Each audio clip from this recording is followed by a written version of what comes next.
Excuse me, sorry. Okay. I believe Cure saw some of this. I think she was aware, kind of watching from the door of the hut to make sure that he was safe. It's safe, but white as a ghost and a little shaken by the whole ordeal. Macklin had said that he would discuss things in private in the cabin.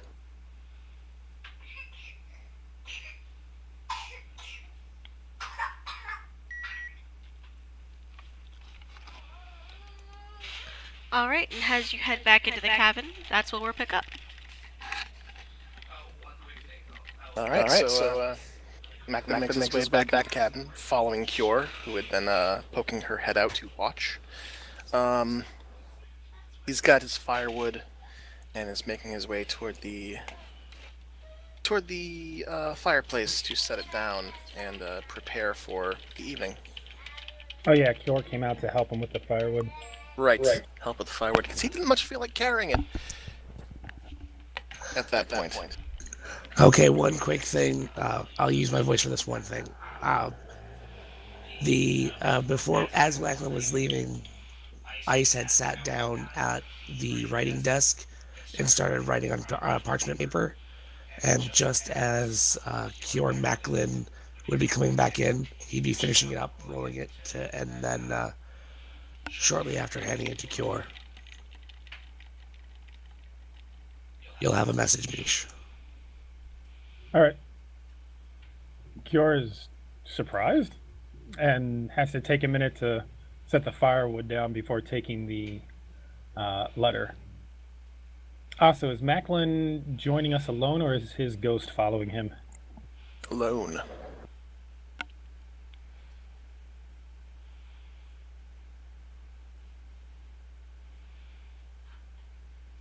Did you find anything? A bit more than I bargained for, actually.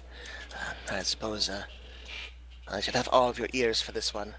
Seamus, if you wouldn't mind, you especially, I think I should ask for permission for this.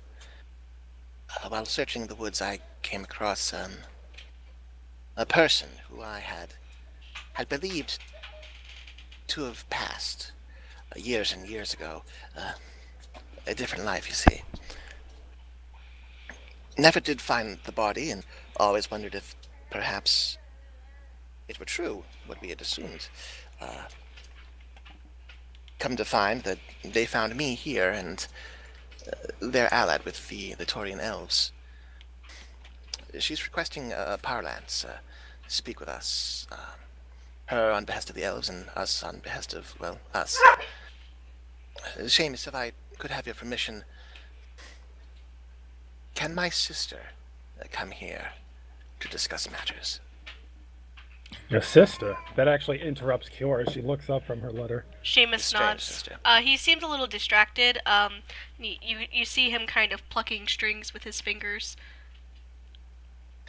I thank you, sir. Perhaps you could continue with the string playing. It's actually rather soothing. And Macklin is rather visibly rattled. His hair is frayed. He doesn't seem to know what to do with his hands at the moment. You mentioned you were going to update I the believe cavern, this so I evening's figured that. fireside conversation will be quite Yeah, I figured we interesting. could play into that. Yeah, it's You guys more need interesting than I rewriting some planned. of the notes to make it different.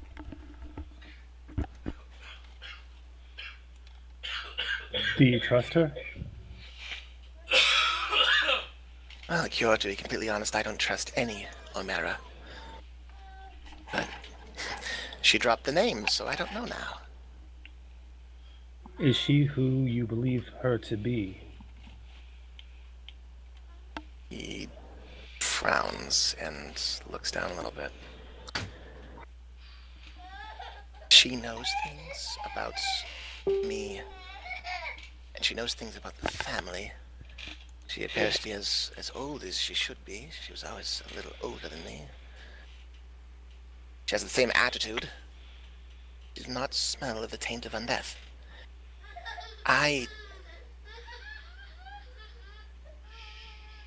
don't want her to be who she says she is.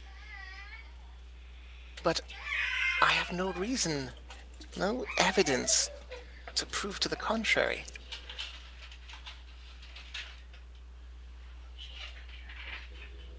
Then what do you all think we should do? Now, the elves know that we're here. We certainly can't run away from our issues, and she's tracked me fair enough, and if she can find me, she can find all of us. Well, except perhaps you, Seamus, what with the invisibility and the ability to fly away, if need be.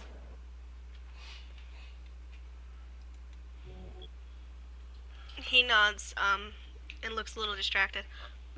I need to work on something. Give me a little bit. And he heads to the back bedroom to begin working on something. He pulls out parchment and ink, lined parchment, like it's sheet music paper, and begins working on something actively. I had intended to meet her halfway, allow her in, share a meal, discuss matters, and keep things on the subject of our current mission. If she is the face which we are to try to impress in order to reach an amicable accord with the elves, then she is the face that we'll have to meet.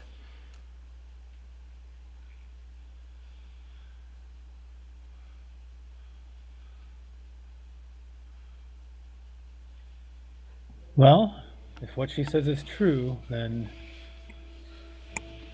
it is not a meeting you would want to miss out on, so if this is a trap of some sort, or if she bears us some ill will, I'm sure there's enough,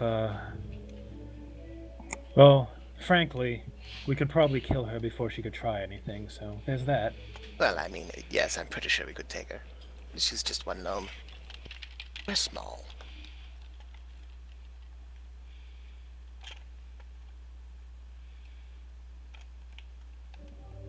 If she has information concerning the elves in the forest we're entering, then I say it'd be worth entertaining her. Macklin nods and thumbs through his little containers and pockets inside of his cloak.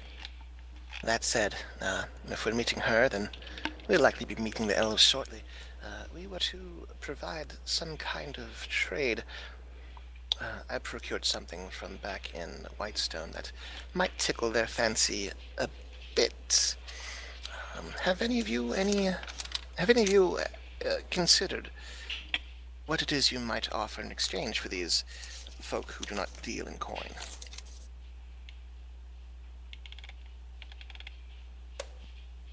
No, the thought actually has never crossed my mind. Oh, well, as I understand it, they deal in experiences, items of metaphysical worth. I'm almost out of muffins, so I'm afraid I can't offer them much. Oh, that's a bummer. It is. Things of poetic worth? Well, I thought just having Seamus around would be give us a shoe-in as far as the poetic worth is concerned.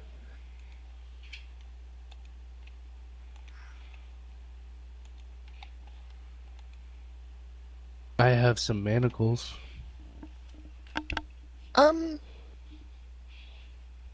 Maybe?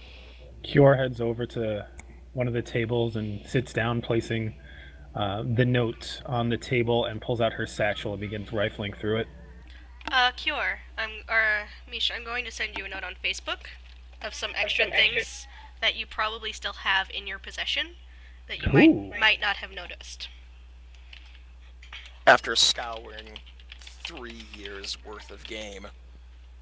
All the shit you forgot. I have Kior only starts pulling out things like she completely forgot was in her bag. I've only brushed the first arc, so there's probably more, but I have a set of keys from a brothel. You know, if you spin that right, I think that might work. Mm. Keys to freedom. Then Kior pulls out a broken soul stone and stares at it for a second. I don't know what that is. It was a receptacle for a portion of the Whispered One's soul. Oh. Hmm. Would they even want that? Who knows? Who knows what they want? Perhaps maybe ask them. See if She there's puts something we can offer. She puts it back into her bag, reaches out, pulls out a piece from Dragon Chess, a Dragon Chess piece. Oh, I forgot I had this in here. Oh, where'd you get that? I think there's half a set in there. I believe I brought it with me from Vasselheim. Oh. You Well, didn't. if you've... You didn't bring it with you from Vasselheim. Ilya was in the middle of carving that when she got kidnapped, and you still have all of her stuff. Oh wait, I remember now. Well, if we can get another half a set, I can teach you fools how to play.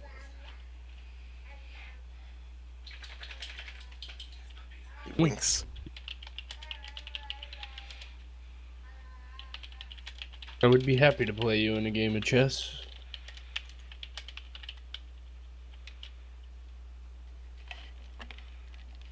At the mention of playing games, Macklin seems a little more at ease. And some of the color's coming back to his face, so it's a good sign.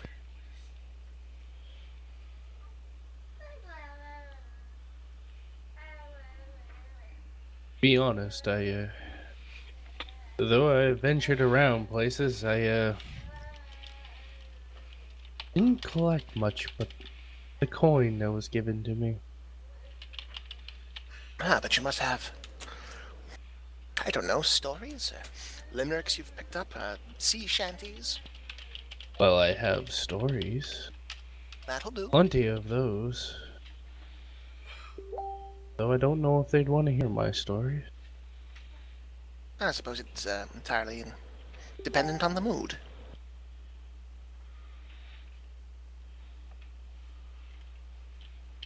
We'll offer them items, and then if they want stories, I will share them.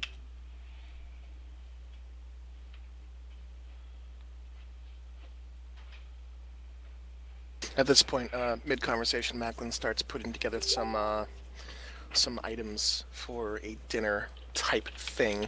Did I find anything other than firewood, or did I find some game too? You found some game, a couple rabbits and a duck. Yes, duck. We were having duck tonight. All right. Cure pulls out a bottle of courage, unopened.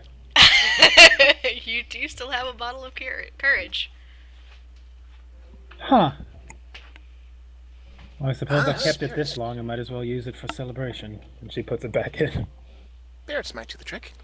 I think I might have some alcohol on me as well. She pauses and then looks at Macklin.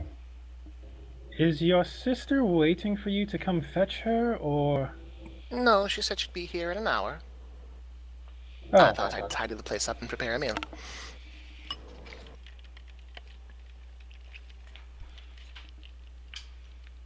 So, we're gonna meet your dead... Presumed dead. Presumed. Allegedly. I was gonna say that I don't have very much luck with dead things. Or undead things. Well, likewise. As far as I know, she's not undead. I can't tell if she's been resurrected, but definitely not undead. I would know. At least, I think I would know.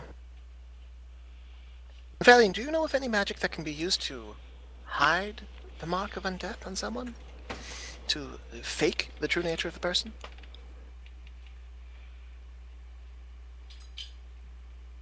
Magic isn't my strongest suit. I encountered beasts that have tricked me into thinking they may be alive, but then again, depending on the magics that you use to detect their true nature, as far as I'm aware, you'd be aware if your spell or ability would fail. He nods, somewhat uncertain himself.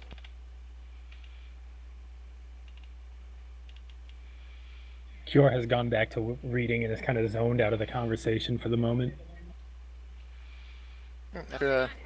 After dressing the animals and preparing some of the dried pepper, even though it's super. dried tubers from the rations. Macklin starts to cook, engaging in some light conversation as he does. Bellion would assist with it. You know, gutting the game, skinning it, getting it prepared for you. There we go.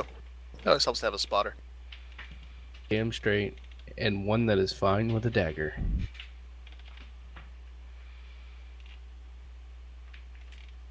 Does anyone have parchment, quill, and ink? Parchment, quill, and ink. Macklin pats himself down. There's some As still on the we- table from when Seamus was writing his letter. It seems like he pulled out a different set for what he's doing and drafting in the bedroom. She actually looks over to Ice and seems about to speak when her eyes land on the parchment and ink, and she goes and retrieves those. Huh. Oh. You know, for all the forgery I've done, I can't seem to find any of that on me. If you have a forgery kit, you have it. Do I start with a forgery kit? Let me check my class.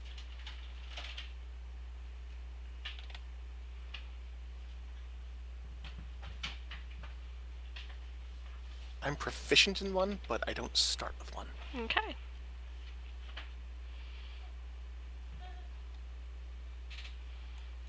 I'm gonna leave it alone because I'm cutting up a duck. Mhm. I was gonna do an insight check on Cure, but I'm distracted. You hear a knock at the door. Oh, well, here comes trouble. Kiora sets aside her gear for now, pulls out her sword, and starts sharpening it. That is so funny because I was just gonna say Felly cleans his hands, takes out his great sword, puts it on his knee, and starts. Macklin takes off his cloak and hangs it on one of the nearby coat racks by the door, so that it approaches the door frame in just his suspenders and his nice shirt. I'm assuming that there's water, like a basin of water somewhere in the cottage. Yeah, you could find anywhere. Takes a moment to get his hands wet and slicks back his hair to look halfway presentable before making his way to the door, looking homely and domestic while his allies sharpen their weapons in the background, next to a roaring flame. Just to Approaches point the out to door. Kiora's allies, her weapon is a magic weapon and is always sharp, so her sharpening is doing absolutely nothing to the blade. It's just making the blade happy. It likes the Same attention. here. Same here. It just looks badass and it sounds intimidating. Yep. I was just gonna say Fellion's over in that corner over there. As Cura's over by the fire. Yeah, move yourselves. Yeah, you're in that corner that you're at. We want this person to realize that they are surrounded by two people who are currently sharpening their weapons that don't need to be sharpened. As a contingent of elves knocks their arrows. I'm sure one of them knows Dispel magic enough to make the... Anyway. Hey man. Fair. I mean, take a moment to just appreciate this. Oh, I love it. I love it. image. I'm I mean, just thinking... Fellion is multiple. bound to have like all kinds of scars on him, so he's looking like some back alley thug you just don't want to mess with. Kyora's fully plated up Paladin of the Raven Queen. You have a bard brooding in the corner who looks like he's seen some shit. And then Macklin being Macklin. So he approaches the door and takes it by the knob and opens it. Only they knew how dysfunctional we really were. If only. Corin looks to you, nods. She has a bottle of wine and a second bottle of clear liquid. He tilts his head and inclines his head and opens the door wide, one hand swinging open to gesture inside. Welcome, Corin. Cure, Fellion, Seamus, this is Corin, or Corin. Corin, that is Cure, Felon of the Raven Queen. Fellion, the Undead Slayer, and our good friend Seamus, the bard and sophisticate.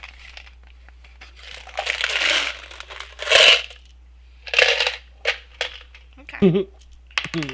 She looks As at you soon all. as she walks in, Okay. She's I not. just kind of scrutinize her from behind my mask. There's nothing that's pinging. I nod and go back to sharpening my sword. She looks at you all. How welcoming. Looks to you. Looks to you, Macklin. Just arches an eyebrow at you. We're cozy folk. Come in. I brought elven wine, and since I know wine doesn't agree with you, Macklin, some fresh spring water. He cocks a brow a little bit and nods to her. Cure cocks her head a little bit. It's Why, thank you. infused. And she hands it off to you. And as you look in the water, you can see some greenery that has settled on the bottom. He takes it and looks it over and, can I make, a check to determine just what it's infused with? Sure. Survival. Survival. Alright. We're in the woods! You are in the woods. 29. Looks like some sort of lemongrass. Okay. Hmm. I'm picking up what she's putting down. That's Maybe actually like a little bit of fruit. But the fruit's been Nope. taken out a while ago. feel kind of bad now for being so suspicious. That's actually really thoughtful. Okay. Macklin closes the door behind her as she comes in and, Well, it was a little backhanded. She did mention that you can't handle your booze. yeah, well, still, you know, he doesn't drink for different reasons now, but whatever. She kind of looks at all of you. I mean, I think you're overdoing it with 2 people sharpening swords. Wasn't my choice. They just started doing it. Of course they Let did. us say that our journey here has not been a quiet nor a peaceful one. No, not with the undead and nightmare stalkers prowling around. I hope you forgive us our overcautious nature.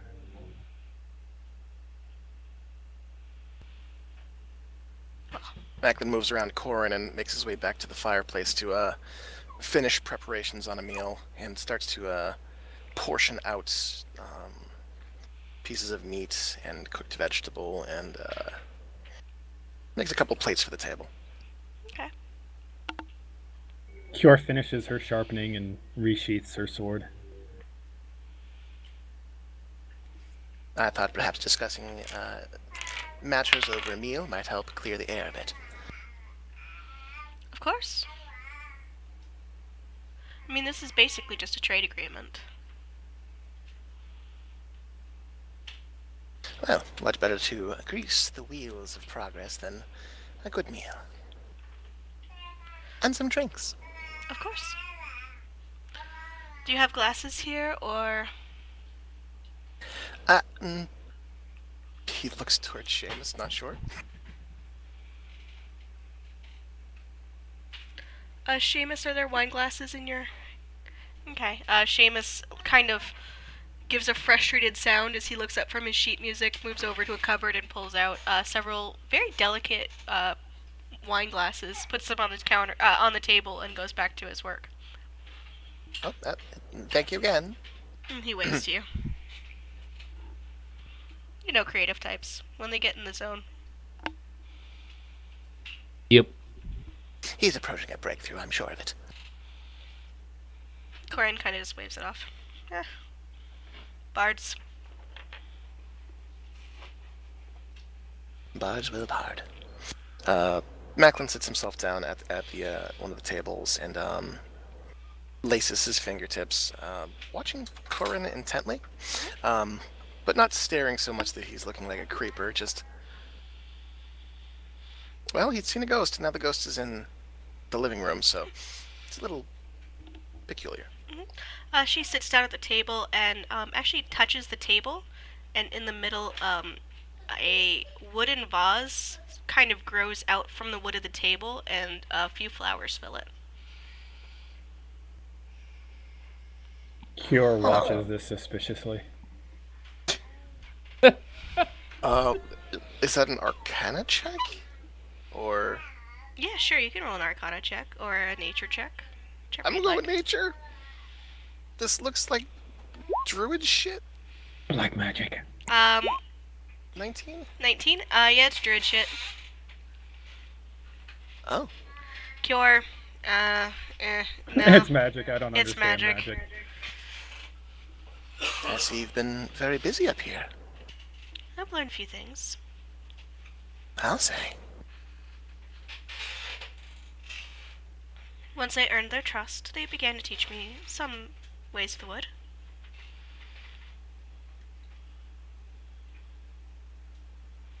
But let me pour.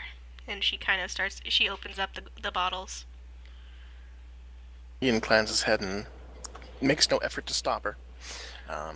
He takes the bottle of an infused drink and reaches over to take a glass for himself, so he'll pour for himself at the very least. Okay. And your friends? Wine or water?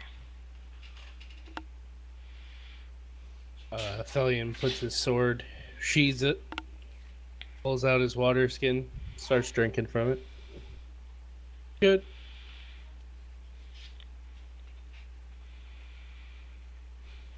I see.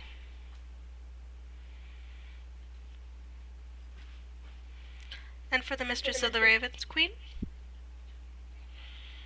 I'll partake of a glass of wine. She nods and pours you a glass. Incline my head to her as I move over to seat myself at the table. Okay.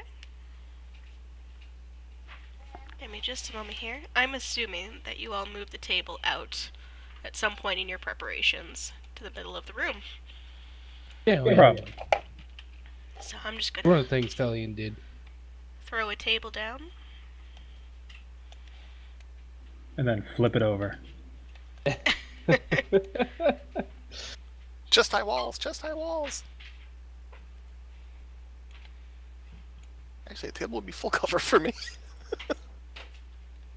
Isn't that sad? Sad, it's perfect. Oh, y'all, acting like being small is a detriment. You can cram into small places, you can hide behind stuff, you can burn a feat to move through enemy squares sometimes. Okay, so you guys can place yourself however you want around the table there.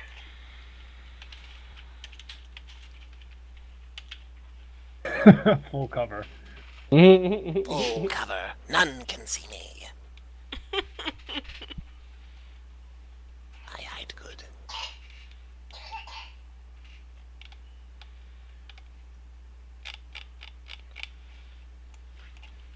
As Macklin just starts wandering around under the table. I'll put him. I'm gonna put him away from the door. Right over there. Fine. Right over there. She'll be a shrub. This is. Is she a shrub? No, she is not a shrub, but I was not able to find an acceptable The big faceplate. green afro. So She has brought us a shrubbery. It's a good thing, right? So that's just her symbol because I didn't find a good one.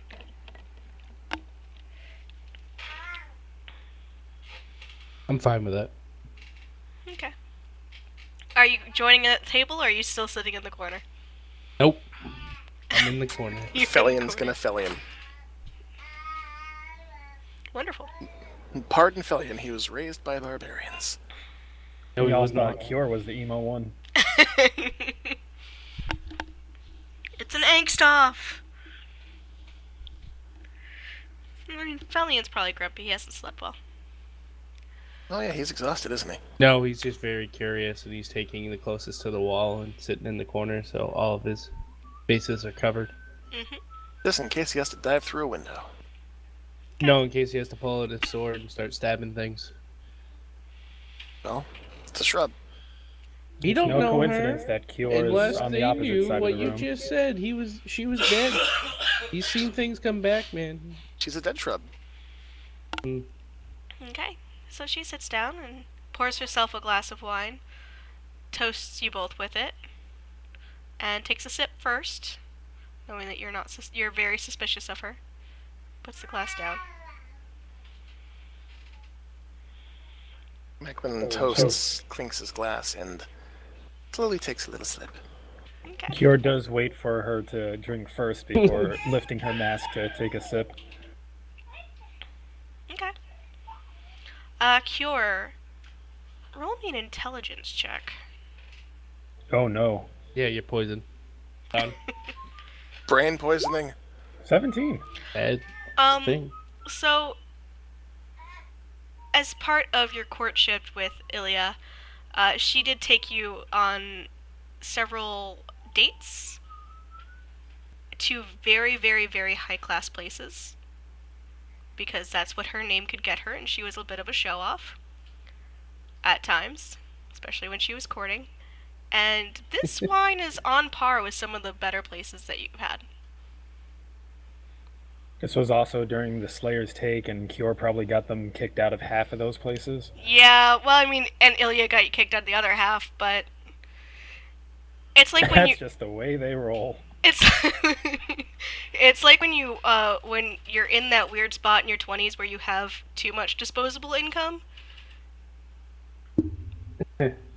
Oh, how brief a time Crashman that was. Maserati? Oh, I'll just get another one. Yeah, it's and because you guys were making money hand over fist as you were in the Slayer's take, and her name could get you through to a lot of places and get you out of a lot of trouble. So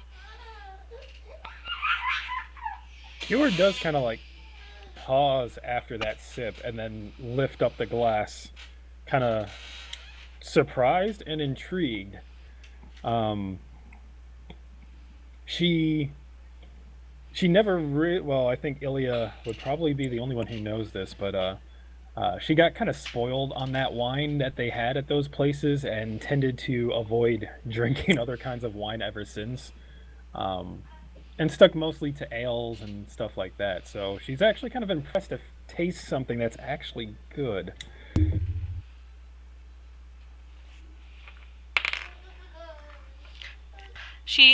So Corin smiles and looks to Macklin. Well, the mistress has good taste.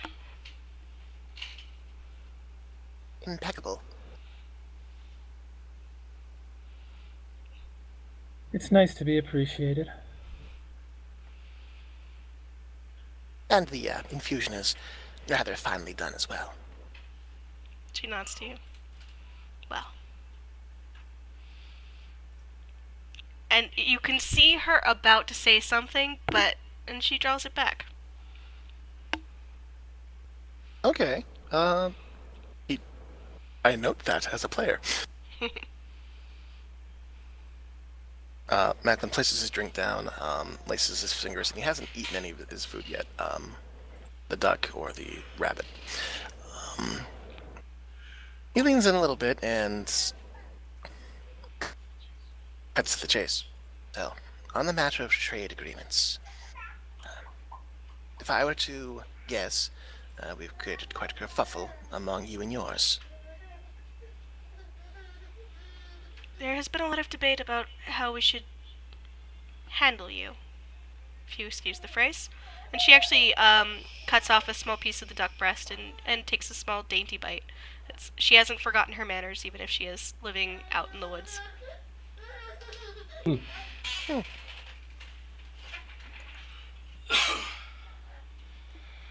Yes, as we understand it, the folk of the Torn Forest are not the most welcoming to outsiders. But we were told that it is possible to win at least a temporary friendship through common decency, trade, and proving to them that you're not, well, dicks.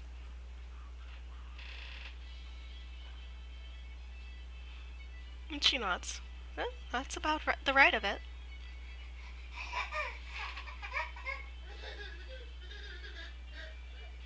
And to that end, we did expect to run into someone sooner than later. Well, they've been a bit shy ever since our last run-ins with outsiders, and she kind of just looks to you, Macklin. But they let me speak for them in these matters.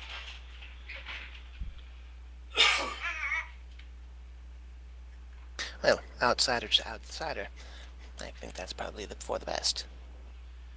Less lost in translation. Yes. Well. You know, Mother always made sure I knew how to haggle.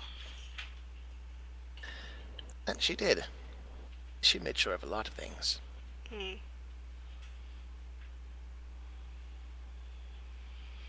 Yes, she did. Now, on the matter of trade, we were told to have an offering to present. Of course, the folk of the Torn Woods are not the most materialistic of folk. To that end, a friend of mine had suggested this. And Macklin reaches into one of his pockets and retrieves a bag of crushed green, looks like tea, and places it onto the table. It is a paltry offering, but it is something that we can offer before we get to such things as experiences or things of metaphysical worth, poetic worth, and the like. She nods and takes the bag. She kind of opens it and gives it a little sniff before closing it. Your friend must like you very much. And she puts it back on the middle of the table. Yes, something I've learned just recently. I do believe she does. That'll buy you a good bit of goodwill here. Well, we are all about goodwill, giving and getting. You had mentioned that you had a run-in with outsiders that didn't end so well. If I might be so bold, we've been known to lend our ears to such problems in the past. We are, of course, on a pressing mission, but there's something we can do to help our neighbors in the woods.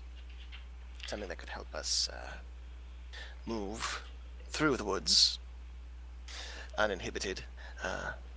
That would be something we would be worth negotiating about. She gives a shake of her head. No, the O'Meara problem has been taken care of. Oh. Well, that's good.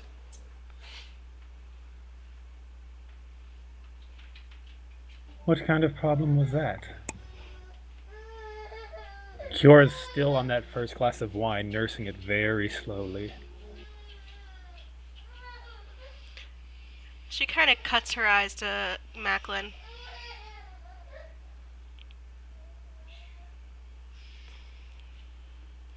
She doesn't say anything. She's just waiting for you to say it. He furrows his brows and licks his lips slightly. You had mentioned something along the lines of flesh trafficking earlier. She nodded. She nods. Yes. Truly a terrible and despicable thing. Not something that we are unfamiliar with at present. It seems such horrible acts are on the rise as of late. Well, it's easy to make people disappear when there's not a lot of central government. And when people are packed in like cattle, well. People go missing, yes.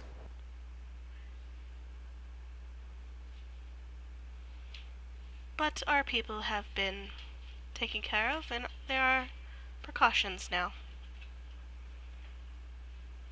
Precautions to prevent it from happening again.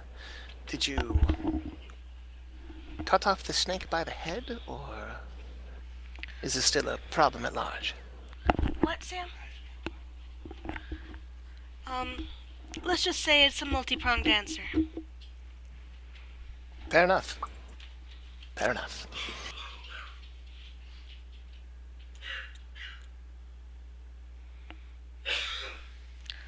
So, pipeweed.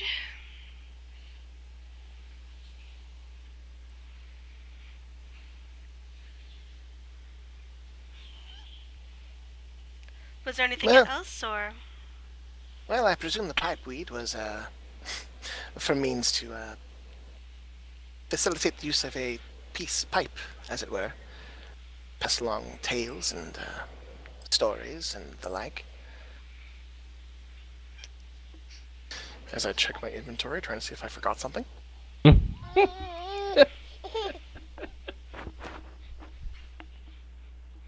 Still ain't got nothing.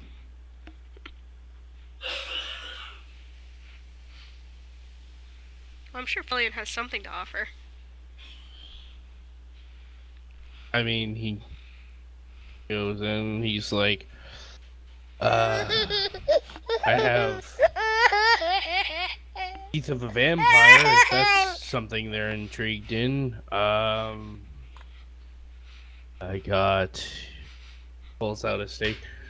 Use this stake to kill one. Here's a difficult one. Sets that down. Pulls out the manacles. These are engraved in silver emblems for werewolves. I don't know if that's something in particular they would enjoy. I would leave the manacles out of it. Takes the manacles, put them back in his bag. Oh, I got a paw of a werewolf. Would they enjoy that? Perhaps. Puts that down. Fillion prepared for class over here. I got a bag of drugs and he's got everything else. Kiora reaches into her bag and pulls out a stone and sets it on the table. I'm not entirely sure what a stone of eternal flame looks like or does. Eternal flame. She looks Amy. to you and smiles a little bit, and she takes the stone and taps it, and the stone lights up into a small, comfortable fireball.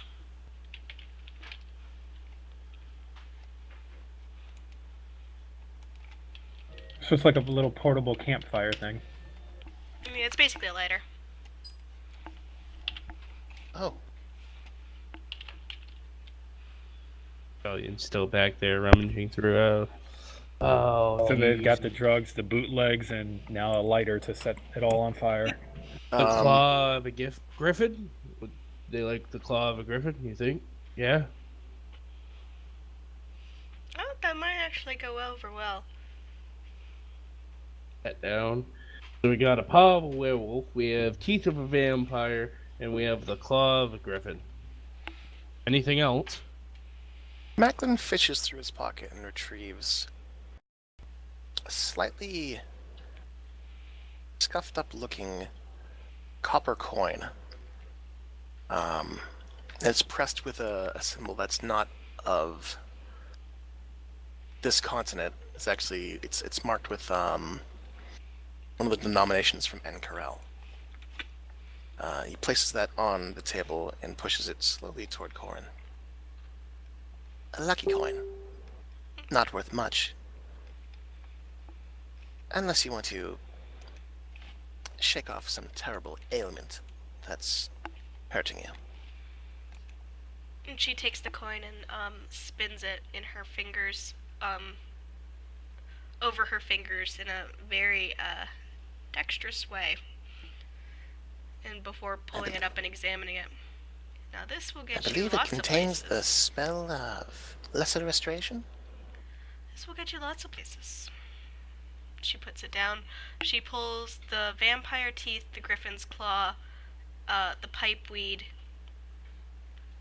the stone, and the coin. So, what all do you want in our territory? Passage through.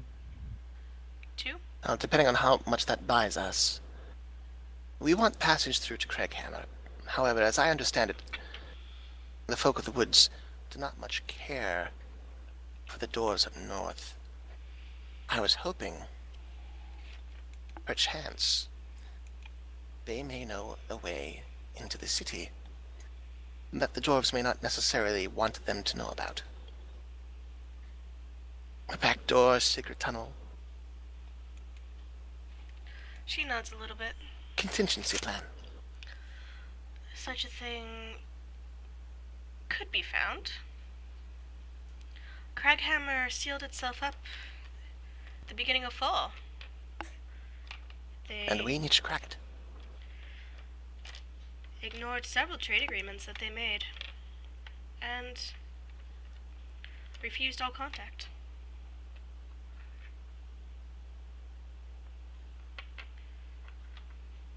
Rather unlike dwarves to break their word without having words about it first.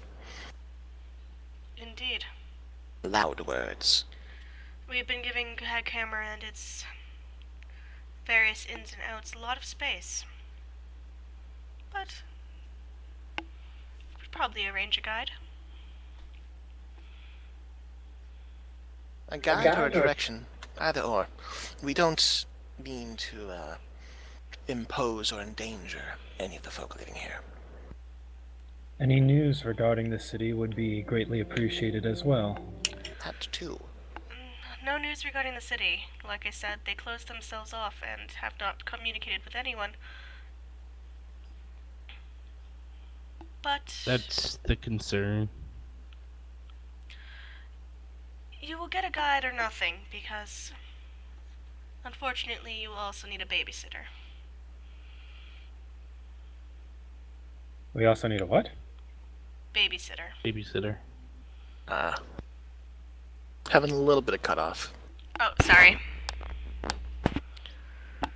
I turned my Yeah. mic sensitivity way down because the baby was crying. Well, that's a lot clearer.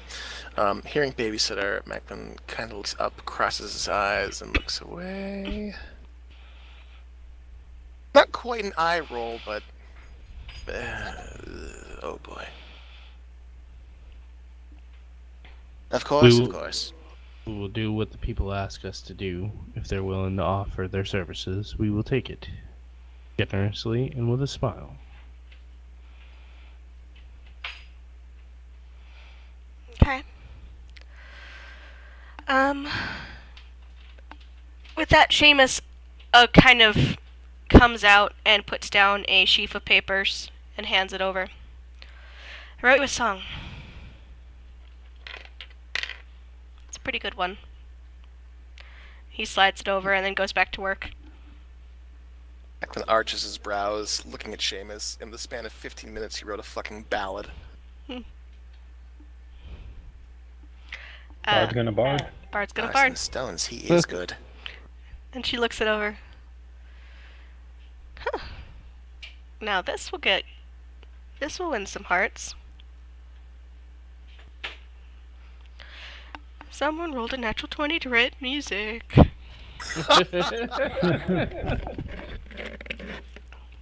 Well, we are all about winning over hearts. So, she nods and takes the sheaf of paper, rolls them and ties them up with a bit of twine, puts that in her bag, and she puts the rest of the gear in her bag. I'll return tomorrow morning with an answer.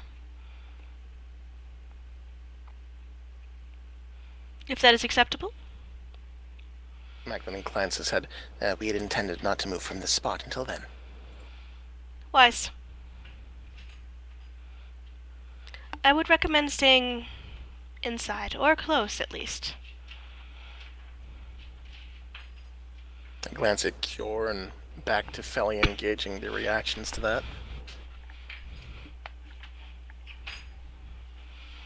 Well- Kior's expression is inscrutable behind her mask. And Velian, I don't believe this cabin lasts forever. Oh, whoops. Whoa. Sorry. Sorry, my mic was on.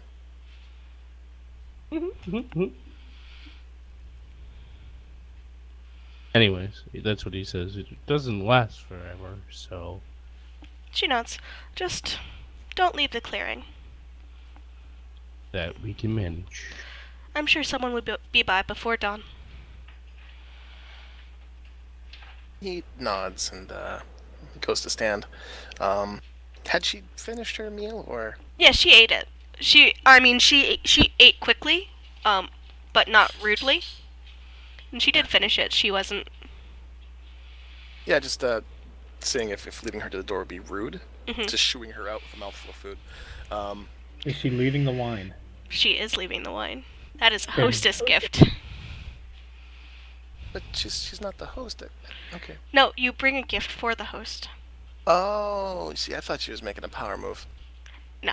I mean, she kind of. Anyway. I mean, is a power Backen move. gets up and he leads her toward the door courteously. When he does and their backs are both towards her, Kiora takes the wine bottle and sticks it in her satchel. It's a warm Hell, wine, you- not a chilled wine.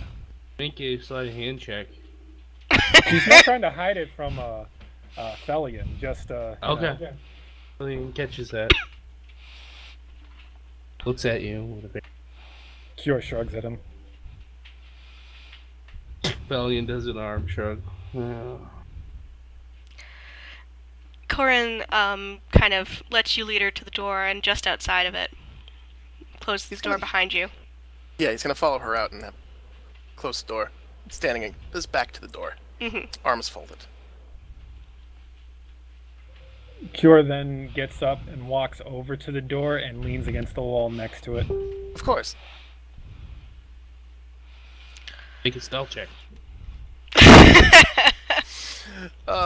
Still half Oh, she's dumbstruck. not hiding. Half dumbstruck and still somewhat dazed from the experience. He's still looking at her, brows furrowed, unsure. So you'll be off then.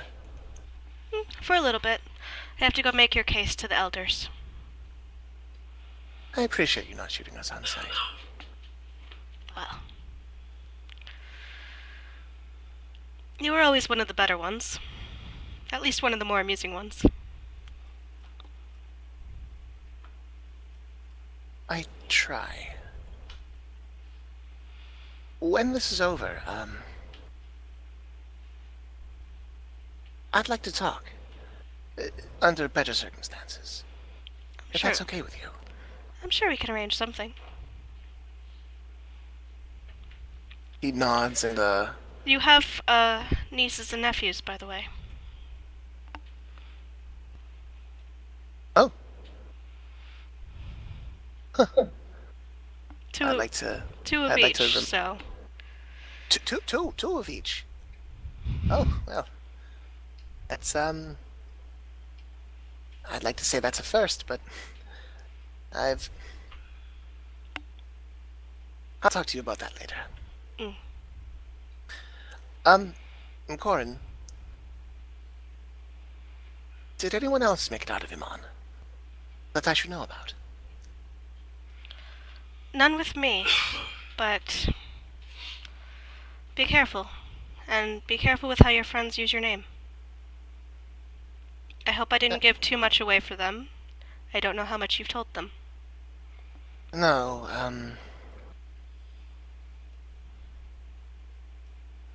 I think I might be okay with it. With these ones. Okay. Good to know. I appreciate your discretion, however. Well, Take- I didn't want to tell them about your ass tattoo. Ah, yes, there we go. Yes, I'll be seeing you. Take care of yourself. She kind of gives you a wave. Well, have a good one. Maybe I'll see you tomorrow. Hopefully. Babysitter. She gives you a wink. Probably. And it kind of disappears into the forest. Stars and stones. Cure, What in the you nines? hear talking, giggling, and then a little bit more talking and then nothing.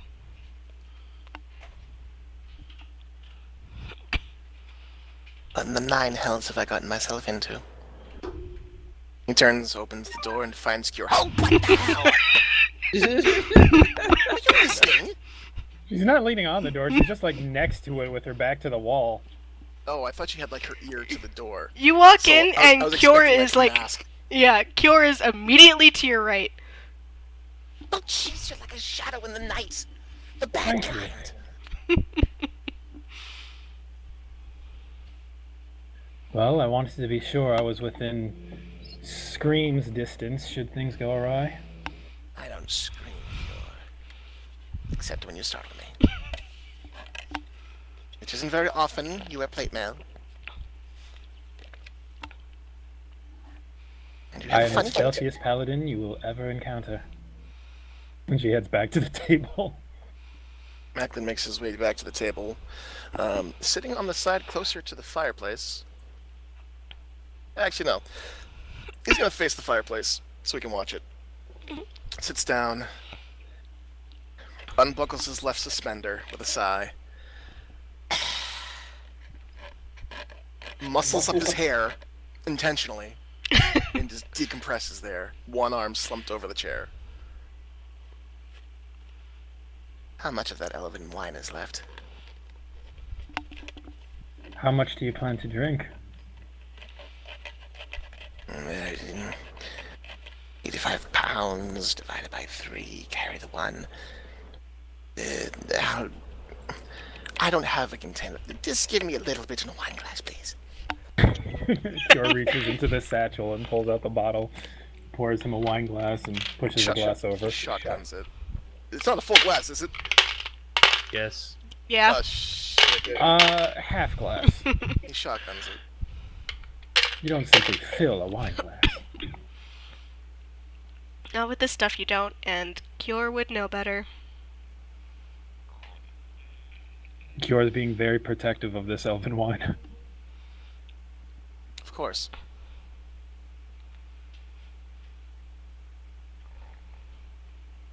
As So- the sloshing occurs, So she's an interesting one. she always was. Third eldest sister. She seems to have the Omira quality of saying a lot without revealing very much. Wait, third elder sister. How many people are in your family? I'm the youngest of 12. I told you that. 12? Do you think it was a joke? Yes. Well, it's not. You're the youngest of 12. Gnomish families have... They tend to... They're very rabbit-like, apparently. We're long-lived. And when you come from a political family, it's commonplace every 10 or so years to produce another heir, just in case, or for the sake of Just in case the presentation. first 11 pass away? We're very small, long-lived creatures. Very canny ones. We're frugal. Shrewd. Don't sell yourself short. Is that the reason why you see so many little ones running through the woods? You mean hobbits, or elves, or gnomes? Any one of you. I didn't realize you guys fucked that much. That's rude. There's nicer ways to put that. I have no other way of explaining that. So, in the yes, corner- Forestals are very keen and happy people. In the corner, you just hear Seamus clapping. In appreciation, I guess. Okay, what the fuck? Shy. Macklin, I can't believe you missed that terrible racist pun.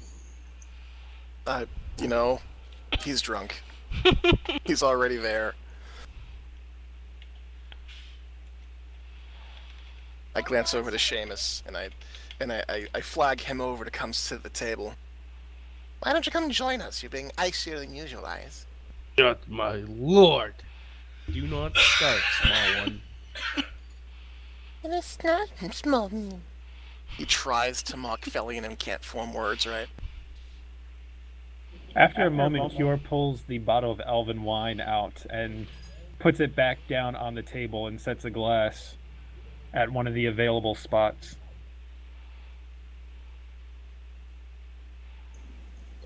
just shakes his head and goes back, head down, starts going back into writing. But no, Cure, the Amaris tend to court. Cure pointedly looks at Macklin. Pardon? Do continue. She puts the bottle away. That, as you were saying, yes.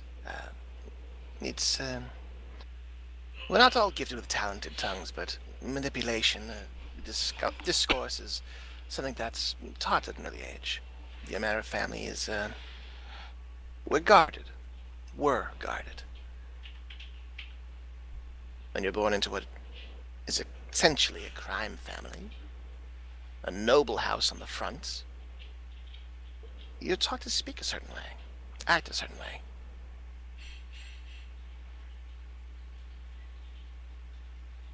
It's as fun as it sounds, Cure. There's a tinge of bitterness in his tone, and he scrunches his nose a little bit. Expectations to behave a certain way and act a certain way and eat a certain way and walk a certain way and so on and so forth. Lie a certain way, compartmentalize a certain way.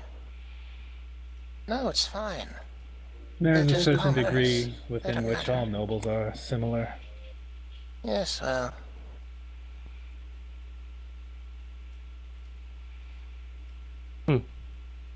And here I was raised to kill and slaughter monsters with, nothing else worthwhile in us as young children. Some of us are born lucky, I suppose. Lap of luxury. Well, being 8 years old, hunting down zombies and killing wolves, being on the brink of death at a constant rate, I guess you could consider that lucky. I was I sold read- into slavery, so yes, I'd prefer that, really. Wow. That's a horrible thing to have happen to you. Cure kind of just inclines her head and pulls out a muffin. Are we keeping score now, if that's what's happening? No, I believe this is what they call commiserating. Ah, yes. Best done over wine. And duck. Oh, we have duck. Lovely. Cure sighs and pulls out the bottle of wine again and sets it on the table. Bellion pours a glass. Don't drink this too fast. It's the finest vintage you're likely to pounds have in of quite it. some time. Valian gets it. Oh. Not as good as I remember it being.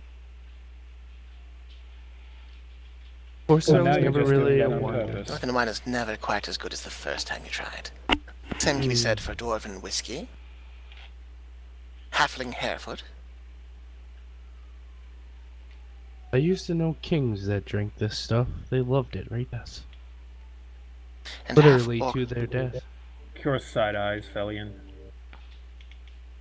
and half-orc grog kicks like a mule on steroids. Mm. So, Macklin, what did your family do to alienate you and set you on this path? Oh, they set me up for this path. Let's see, 8 years ago you were fighting zombies? When you were 8 years old fighting zombies? See, when I was 8 years old, that was about 72, 73 years ago? I wasn't initially aware of what was happening in my house. You're a matter of family line, Cure, Oh. meanwhile, is doing some math. we're quite old. Established for some time. We liked to believe that with every major downfall, every setback, we would adapt. We started as herders, livestock.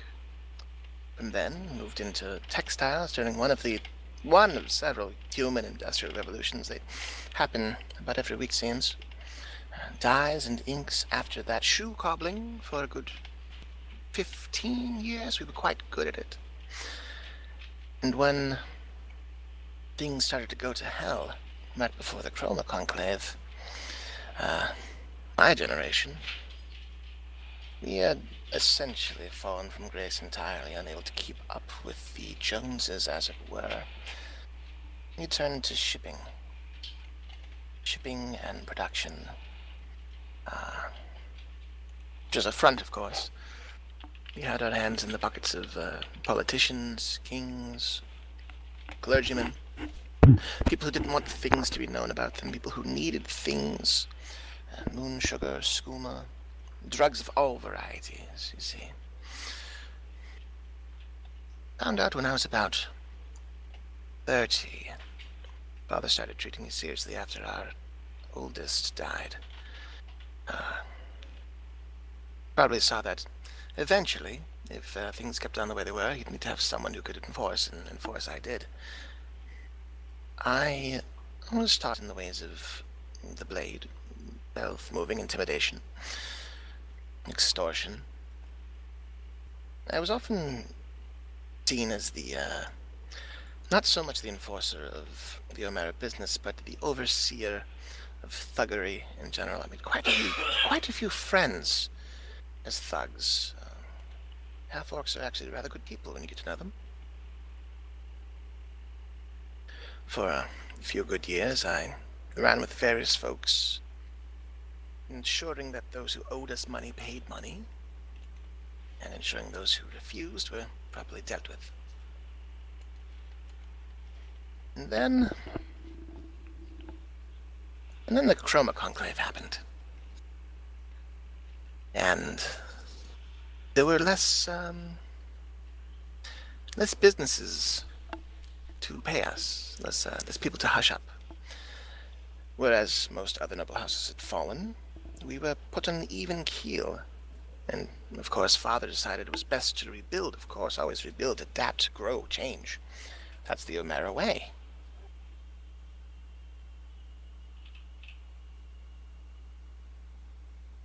So we moved on. I continued to work the streets. I continued to take on contracts similar to the thugs that I was used to dealing with. Not ensuring the money came, but making the money, you see. Selling and shipping and roughing up those who needed to be reminded just what the O'Mara family name meant. Meanwhile, Amon was rebuilding. Many frustrated young men and a couple of women need to blow off steam, and during my runs on the street I came to find out that my name carried a certain weight in certain less than savory buildings, the kinds of which one would find companionship. Turns out Mother was running a side business. The old hag. I have nothing against brothels, mind you. Some of my best days were spent in brothels. But, I found that the young lady that I had intended to pay coin to spend the evening with was not there of her own volition. Well, that raised some red flags. I went to Mother and asked her, why? Why is this person not earning their own coin? Why are they being held here? Why are they being threatened into remaining in this place where they don't want to work? They don't want to sell their body. Oh, Macklin, they're just commoners. I would never do that to a noble woman, you silly goose. They're commoners. They don't matter, Macklin. Just like great-grandfather would herd the cattle, so too were the farm women treated. So I joined the Clasp. Things were changing in the Clasp at the time, you see.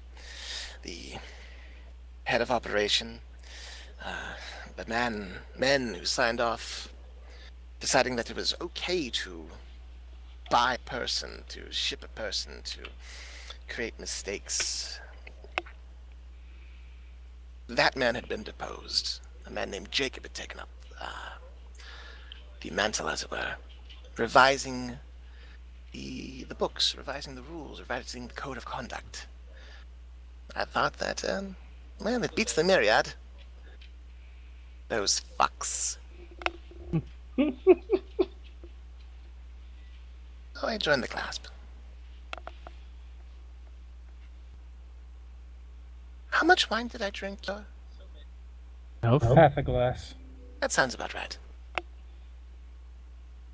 He She clears his pours throat him and another half glass and pushes it over to him. he pushes his palm toward her and shakes his head.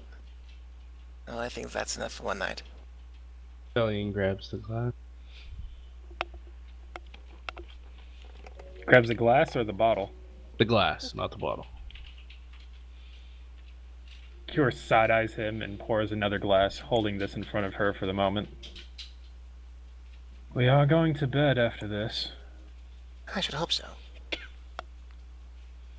Oh, what luck we have someone else keeping watch for us. Just to say, watching us from afar. Edgar is right outside. Edgar's a horse, Cure. Edgar is a horse. Do not underestimate the intelligence of my horse. There's no questioning the intelligence of a horse. Uncertain.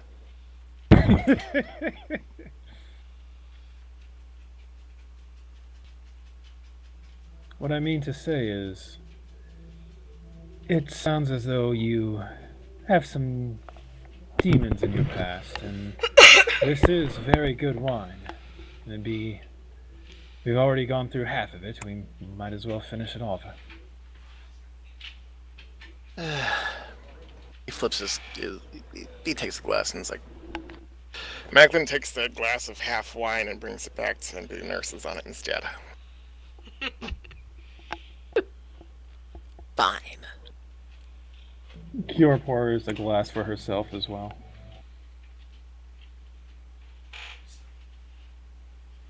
Okay.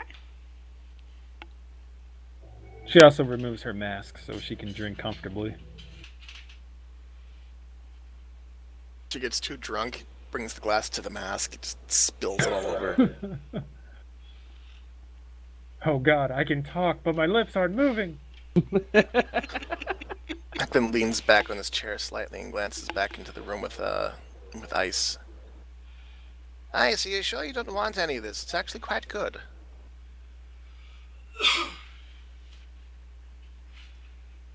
There is still wine left. Ice just reaches into his bag, pulls out one of the bottles that was left over of the wine from Marquette, slides it back in the bag, and then puts down some of the music, and then actually picks up his cittern and starts practicing some of the things he's written out, trying to make sure that the notes are correct. To each their own, friend. To each their own. Cure turns another intent gaze on Macklin. What? There's something in my teeth. She then rolls her eyes and takes a drink.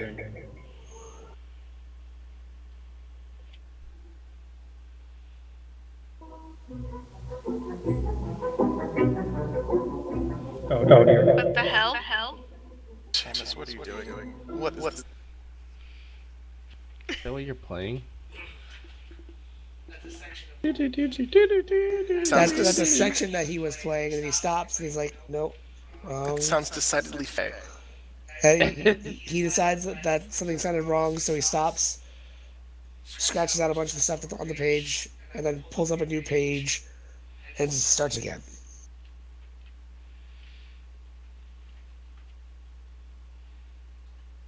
Interesting choice in music.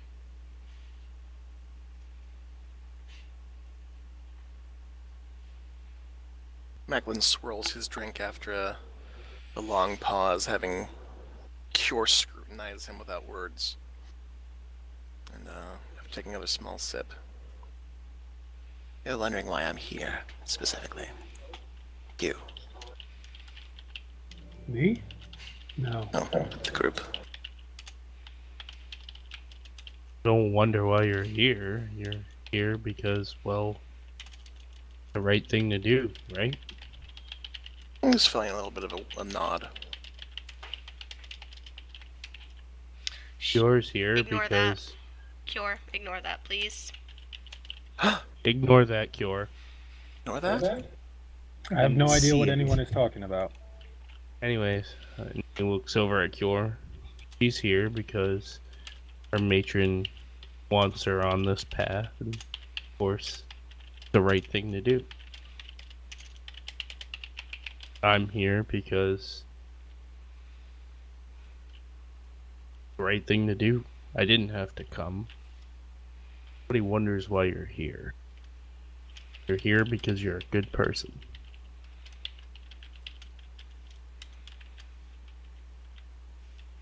Then he sips the wine. Considering what Felion said, he looks at his drink and swirls a little bit. Takes a little sip. I've pondered that myself. We make mistakes. It's what we do, we learn. We're young, we do stupid things. And I can't tell you that my past is perfect. Not a perfect person. You want to know at a young age what you're taught to do? My order. You're taught to venture out and find people who haven't paid the order. We're talking poor people. We're talking people who barely have enough money to scavenge to feed their family. You're trained to take their possessions. You're trained to leave them there. You're trained not to have any remorse for what you do. I've left many families to starve to death, to die. I've harmed fathers of families, the head of the household, for money, for coin. And he takes out a silver piece for this material item that is worth nothing compared to what life's worth. That's what I did. I think your past is bad. We all have, lack of a better term, skeletons in our closets. Topical. We do stupid things when we're young that in some of our cases can cost lives or hurtfulness. But what you're doing now that proves who you are. Remember that. In summary, it is not where you've come from, but what you do with your life that defines who you are. He nods a bit and lifts his glass to Felion. To protection fees. Blood money.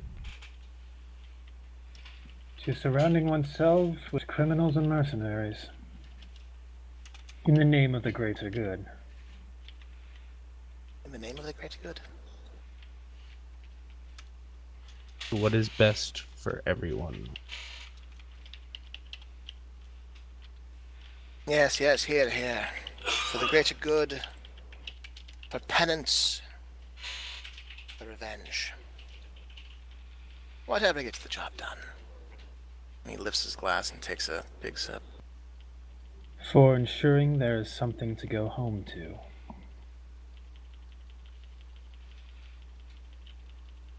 And that Billy there's tips a his home glass to go back to to. hauls down his wine. I hear a bed calling you. Yes, it's No, it's sir, that was a dog. rather loud bed. Rather loud, squeaky bed. Very, very needy.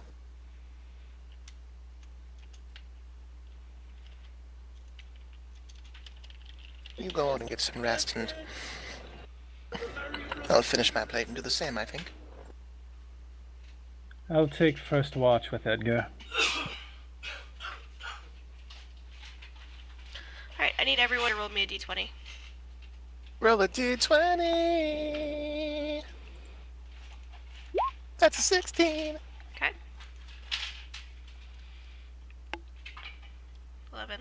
12. 12. And a 1. Good to know.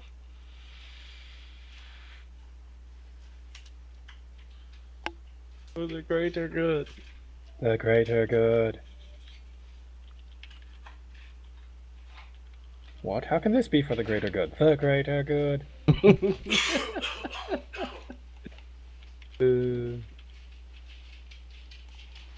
Took me years to appreciate that movie. Same. I love that movie. Okay. As you head outside on your way out to head outside to go take first watch with Edgar.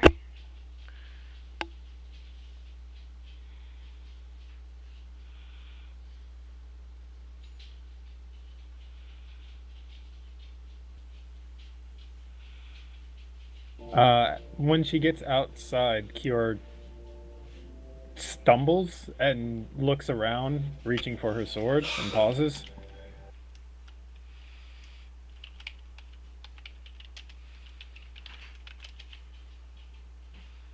Oh.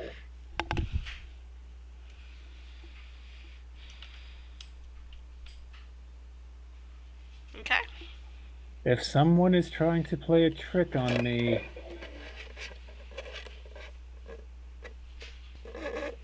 I will rip out your tongue.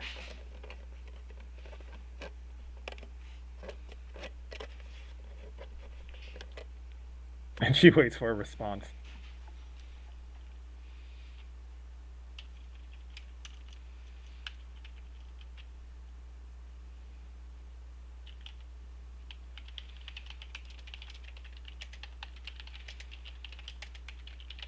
This is hilarious.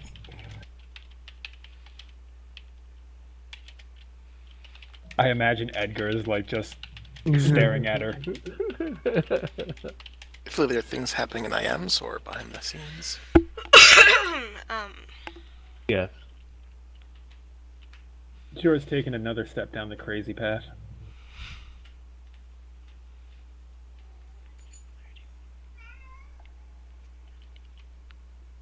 I'm gonna blame it on the wine. Sorry, I'm trying to count because sending is just a pain in the ass spell. Yep.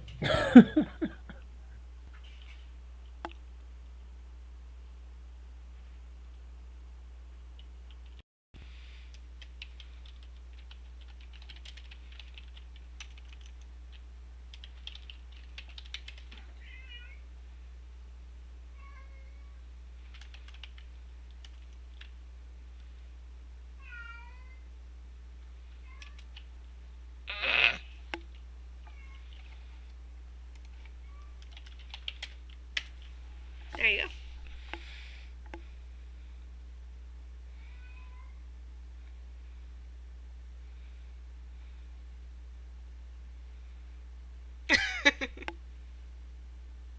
You think you figured? Jorah suddenly realizes that, oh, I've experienced this before. This is a spell. This is a sending spell. Oh, and she lets out a sigh of relief and drops her guard for the moment. Oh, that's what this is. Thank you for the update. I appreciate it. I did not realize you could do this. Good to know. Thank you. Send my love to everyone. Are you still there? Is this still on? How does this work? Tap, tap, tap, tap. Taps the side of her head. Silence. Damn.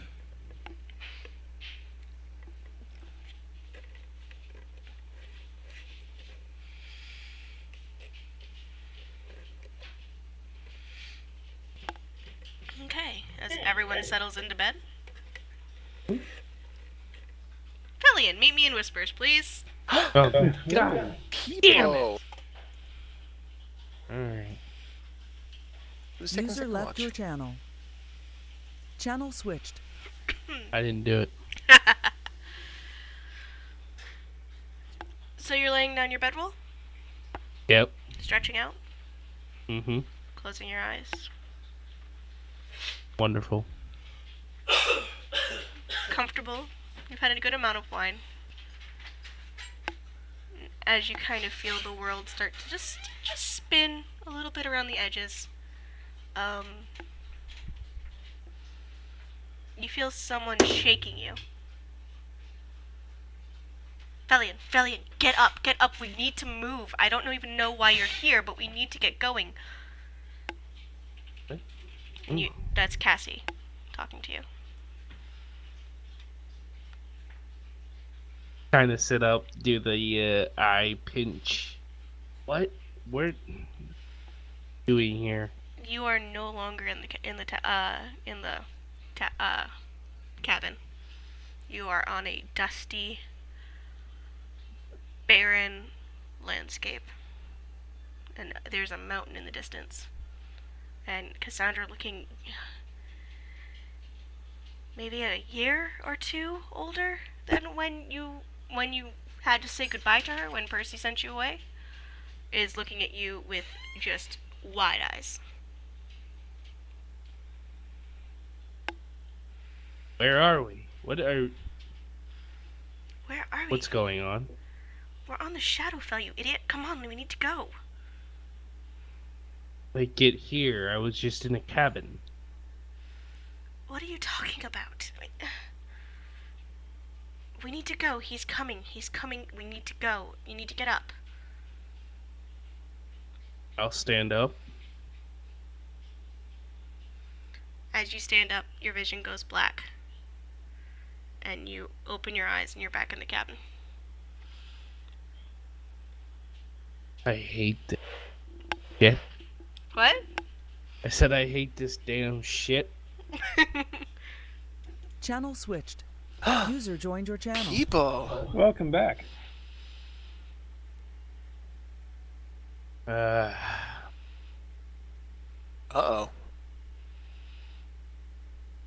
Velian gets up.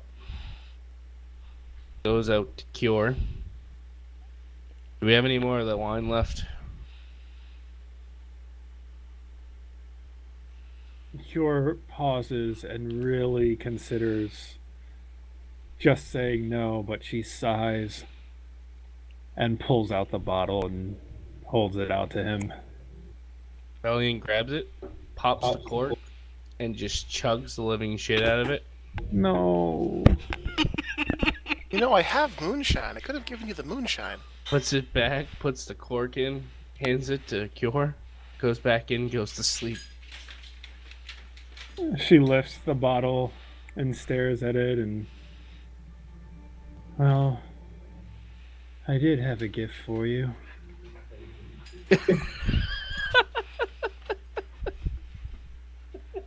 I didn't drink it all. It's like, I thought you chugged the shit out of it. I did chug the shit out of it. I didn't drink it all. I'm fairly Oh. certain there was less than like half a bottle left. Yeah, there wasn't a lot. Yeah. I left a little bit at the bottom. You know, like when you leave that little bit of milk. The bottoms. She gets bottoms. Cure sighs and The last lifts the flat bottle. sip. For absent friends and family, and she just pours the rest out. This is for my homies. Who can't be here.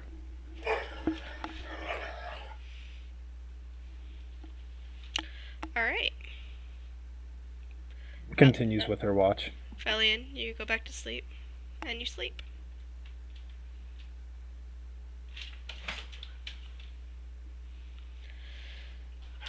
Seamus, are you going to bed?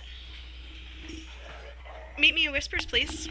I'm gonna go get a drink. I think I'm gonna get User some left milk. your channel. Channel switched.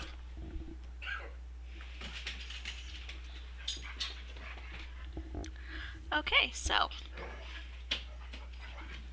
you close your eyes and let yourself drift off to sleep. And you open them. And you're in your mother's house. Except everything is a lot cuter. I don't know how to describe it other than it looks almost cartoony.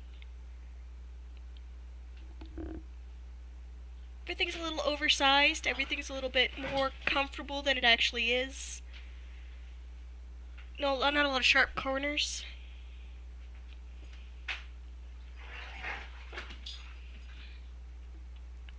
And you open your eyes and you kind of sit up, and Nika runs into the room. And she smiles at you. I did it! I did it! I did it! And she tackle hugs you. I give her a hug in kind, I fall back and I give her a hug. It did what? I got you here.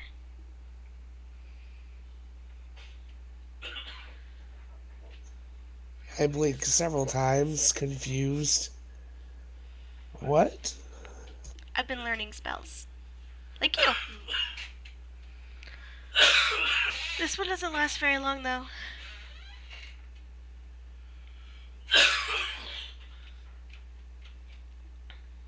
I can only ask you 3 questions. So you summoned me like a deity? I think that's what the spell was for originally, but I fixed it. I pinch the bridge of my nose and I just... Okay, 3 questions. Go. Are you gonna marry my mommy? That is up to your mommy. Okay. If she says yes, does that make you my dad? I mean... Because Alina said it does, because she thinks that she's gonna get another mommy, but I wanted to double check. Yes, yeah, I would be your dad. Alina is getting another mommy. Possibly. Okay. Can I call you Daddy? I stop for a second and look at her. I realize that's your 3rd question. That is a mighty strange question to ask for your 3rd question, but sure. I ruffle her head. I ruffle the hair on her head. And Okay. You ruffle her hair and a Chibi Horatio kind of bounces into the room. And it fades. Channel switched. And only Joslin can sing. User joined your channel. Buddy joined our channel? Buddy joined your channel. Buddy! Choose your buddy. Buddy fight. Alrighty.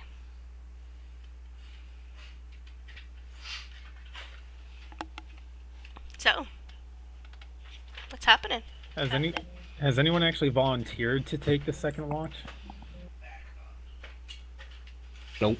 No, no, because everyone just Flip a coin. assumed that you were already being watched by the Wood Elves. Flip a coin, my dude. Once her actual watch period has ended, she'll come in and wake Macklin up. Oh, it's just you. It's your turn for watch. I guess it is, isn't it? Yes, I think I said something about that earlier. Probably. I said a lot of things earlier. Right. He gets up and he readies himself to take watch. Fresh air will do you good. Edgar will keep you company. Oh, good. He's a good horse. She pats Macklin on the shoulder before moving over to her bedroll. She does remove all of her armor and gets ready for bed, but then breaks out the quill and ink and begins writing a letter. Okay. Wrote my baby a letter. Alright, Macklin heads out front and takes watch outside. Okay, Macklin, meet me in Whispers. For crying out loud. User left your channel. Channel Switched. switched. User joined the channel. Yes. So, Macklin, you head outside. Roll me a perception check. perception check? Mhm. Okay. Let's see, dark vision and in the woods. So let's find my cheat sheet here. Where the fuck is my cheat sheet? Around here somewhere. Ah, it's a crit. 27 crit. So you walk outside and you've slept, and you actually feel pretty good. And you walk outside. You glance to the left and you glance to the right, and then you glance to the left again, and you realize that a small creature has been braiding flowers into Edgar's mane. And she looks up at you with like wide green eyes, and somewhere between fear and mischief, as she smiles at you. He waves. He's squinting a little bit, but he waves. A little creature. It's a female. It's got big green eyes. It's a female gnome. A gnome. Oh. Hello. Are you by any chance one of Corin's? And she taps her nose. She taps her nose. Yeah, she taps the side of her nose. He does the same. Your secret's safe with me. And she Yeah, looks. She looks back to the mane, and Edgar is like just chewing on some grass. He really does not give a crap. He looks it over and approaches the horse, looking the flowers over. That actually goes rather well with his locks. And it does. There's actually a little bits of ivy, some sort of red flower, like maybe a holly, and a couple of like white paperwhites, like in his mane. And then looking back down at the young gnome, or looking at eye level to the young gnome, I don't know how old she is. She's young. She's like waist high on you. Oh my god, she's just a little one. She's like maybe 6 or 7. And what are you doing up so late? Aside from improving Edgar's already luxurious mane. She kind of looks to you, shrugs her shoulders. I couldn't sleep, so I walked away. Away from where? And she points to the tree line. Oh, do they know you're here? She shakes her head. Not yet. Oh, no, that won't do. You should never wander away from your caretakers. They get very worried and very cross. But it's really the worried part you should be concerned about. Cross comes and goes, but worry lasts for a long time. It turns your hair white, see? And he leans forward and shows some of the white streaks in his hair. Macklin, with your perception check, you actually spot another gnomish figure at the edge of the woods, leaning against a tree, just watching. I pass them only a slight glance. It's Corin. Of course. There's a little smile on his face. She kind of just shrugs her shoulders like what are you gonna do? He shrugs as well. Well.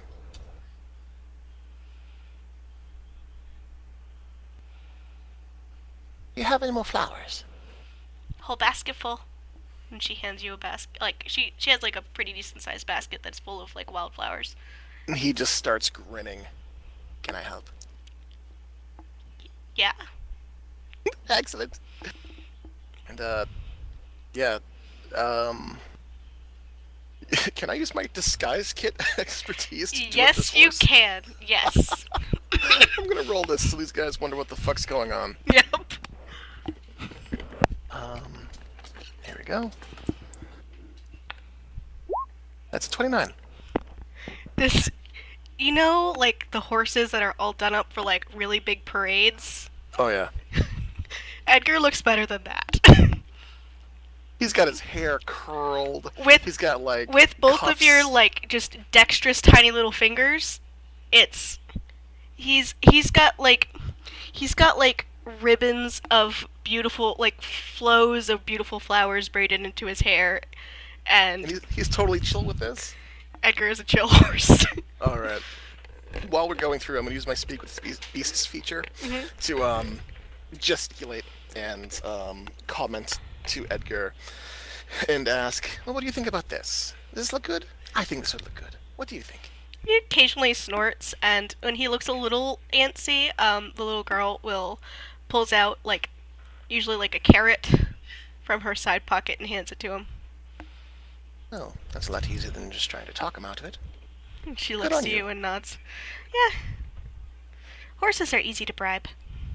Oh, birds. Birds, too.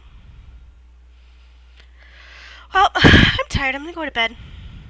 Well, you do that, and I take a moment to see how long this has been, how long we've been at this. Like in a half hour, maybe 45 minutes. Oh yes, it's quite late. I hope you do have pleasant dreams. I always wake up in the middle of the night, but Mommy makes me go back to bed. Yes, I had that problem when I was young too.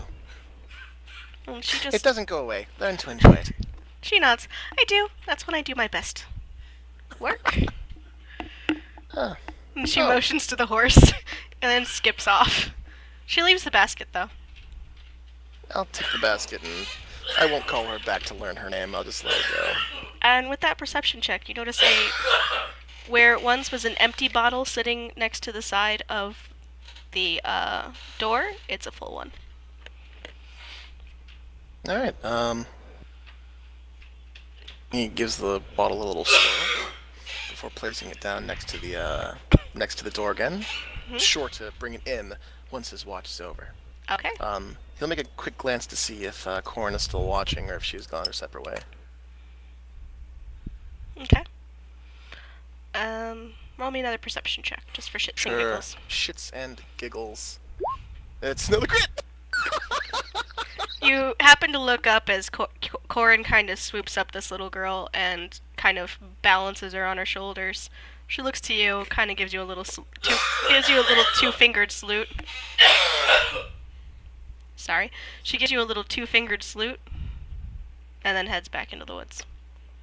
He inclines his head to nod at her and turns his attention back out to the woods, knowing that at this point, keeping watch is just a formality. Mm-hmm. He's really out there just in case something other than the elves shows up. Okay. Alright, we can head back to the main room. Okay. Channel switched. Oh.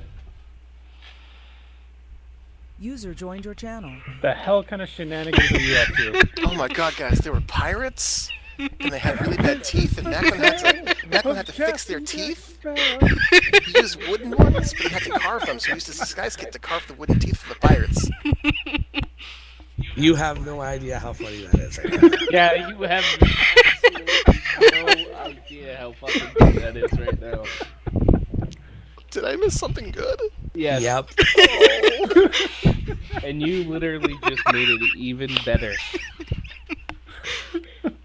So this is when we all bug John to upload his copy of the recording, so that we can listen to both sides. Oh yeah. Play them side by side. Alright. Rest of the watch go good? Mm-hmm. Sure. All Meet right. me in Whispers. Hey! Oh, Peepo. Hey, you all rolled what you needed to roll, so everyone User gets a left your whisper channel. tonight. Channel switched. Alright. Well, shit, it's on now. So, you settle in, and you close your eyes, and you feel the warmth again seep over your form.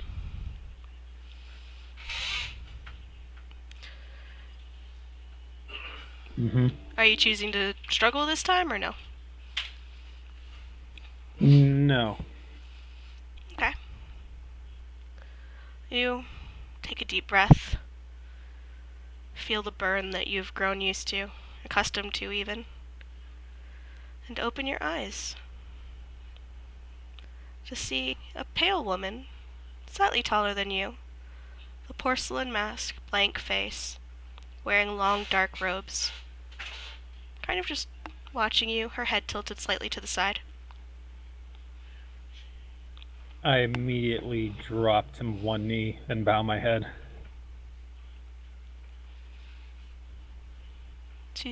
You feel her smile more than you see it, as most of this is felt rather than seen with the actual eyes. And she offers you a hand. Why don't you come up here?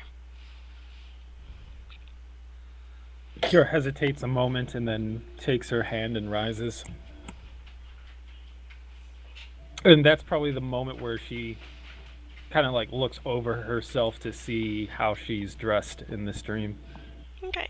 You're in normal, like, your padded canvas and what you would wear, not your full plate, but definitely your mask and what you would wear on a casual day around the temple, like just on a day where you weren't expecting the world to fall apart.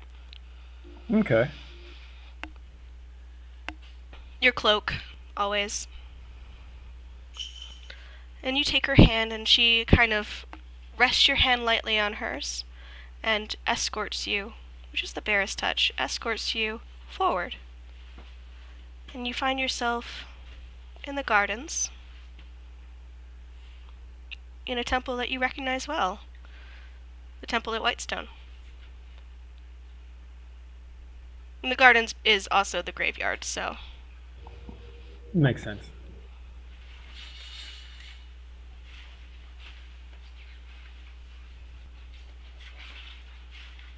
My lady, I confess it is an honor as always to be in your presence, though I know not what this could be about. I thought you might have questions after what you saw last night. Oh, well, I did, though honestly I did not expect to find them so soon. I risk a glance over to her. Then the vision I received was indeed from you? In a way. Being one of my chosen, you are a bit more tapped into my powers than the average paladin or cleric. As such, with the veils getting weak, you may occasionally get visions that I did not specifically send you. Oh.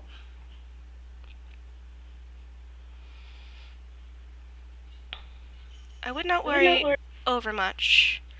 These are not a sign of my power growing weak. In fact, we are finding ourselves with quite a few more followers than I usually have. But that is the nature of the times. It is indeed.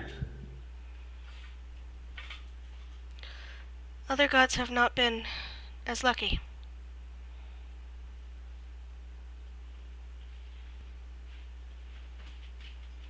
Well, in times of great peril, I've observed that the gods who preside over life and those who preside over death do seem to garner the most followers.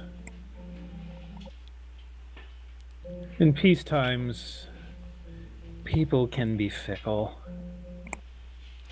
In peace times, people have more time to devote to the deeper questions, what's really important to them. In times like these, I think the more immediate needs are what is given attention. Kiora inclines her head. As you say, my lady. But I just wanted to let you know that it's nothing to be concerned about. And she actually leads you into the temple. Your graciousness is much appreciated, and I am thankful for what I saw, even though it admittedly did fill me with a fright. Yes, so I thought I might grant you this. As a... apology isn't the right word. Balancing of the scales? And she motions ahead of her, and you see a form knelt at the altar of the Raven Queen. Kiora kind of blinks and glances at her and takes a step forward cautiously. You truly do not owe me anything, my lady. No, I don't. And yet, when she motions forward,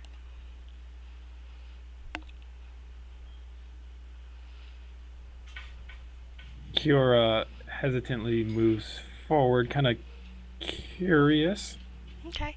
Curious. The form you see is small. It's actually not Ilya, but Alina.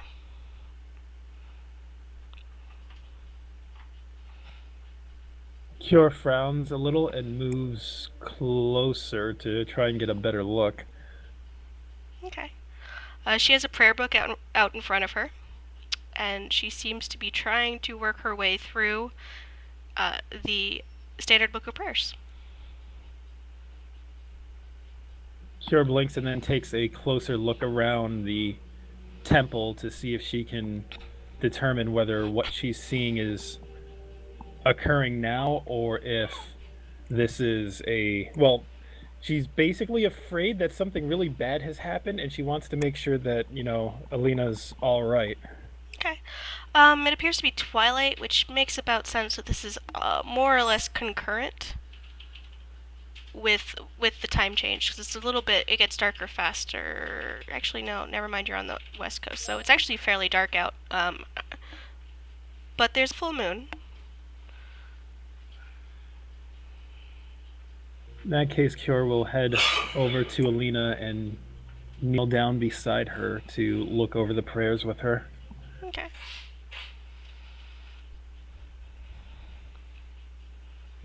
And she kind of looks between Alina and the prayer book.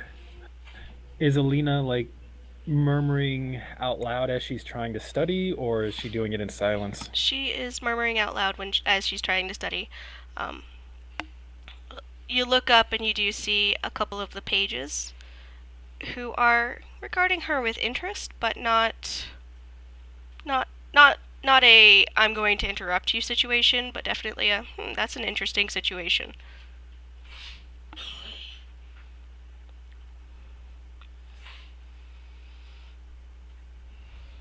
Kiora will kind of smile to herself and then move one hand over to kind of rest on Alina's back and quietly start to recite the prayers with her. Okay. And if there are any points where Alina stumbles or loses the cadence, Kiora will quietly no, it's like this, you're doing fine, and kind of encourage her quietly. Okay. She doesn't startle at your touch, but she does seem to notice it. Pause for a moment, kind of glance up at the altar, and then just accept whatever is happening.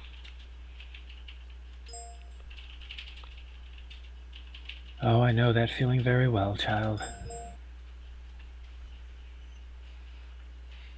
Kiora will glance over her shoulder back in the direction of the matron. The matron is standing near the door, just watching. Thank you, my lady. She nods to you.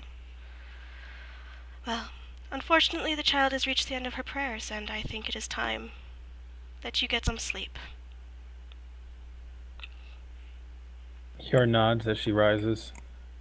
And if I may ask a humble question, the others that I care about, they are as well as can be expected given the situation? She nods. Hunan has his own mistress to worry for him. Odessa has always been a favorite of mine. Have to admit, I was a little worried. I was a little disappointed when she didn't continue her work as a cleric of mine, but she kind of shrugs. But that is such how life works, I guess.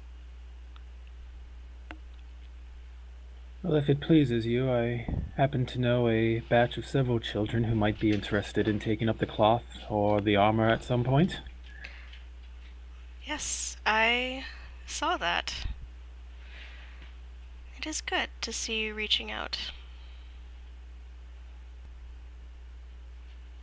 It took me a great deal of time to understand that I could and what it meant to do so. She nods and And offers she you her inclines hand. her, she inclines her head again in thanks when she says that. She nods and offers you her hands. Kiora will reach forward and take them. Okay. As you do, you kind of startle yourself awake, and you're back in the cabin. With a good night's rest. Yep. And we're gonna head back to the main room. Alrighty. Channel User switched. joined your channel. Alrighty. I have friends. Kiora wakes up screaming. Really? No. Oh. She wakes up Yes. smiling.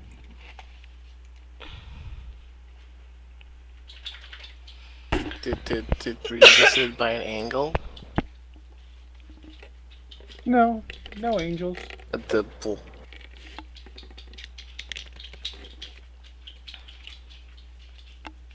As everyone kind of gets up for breakfast.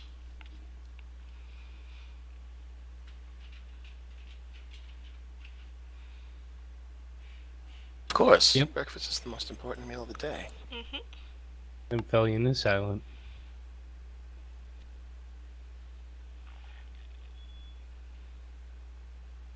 Did everyone sleep well? Macklin will be making his way back inside at this point, yeah? Yeah, Macklin's heading back inside. Alright, he heads back in, stretching as his shoulders and elbows audibly pop. And he places the bottle that Cure had discarded on the table with an audible thump. And makes his way to the fireplace to poke at the embers. Is it still empty? Nope. She just kind of stares at the bottle for a moment and then very carefully lifts it up like it's a holy relic. What did you do? I didn't do anything. I found that outside. A perfectly good, perfectly discarded bottle of elven wine. He does that thing where he winks without moving his cheeks or his eyebrows. And it's still sealed and everything? Yeah.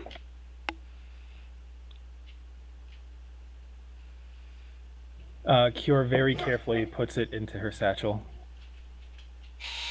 Macklin, I owe you a drink of something very, very good. And perhaps something very, very non-alcoholic. I have exceeded my quota for the next year or so. Maybe a nice mead. Perhaps a nice mead, now that you say it.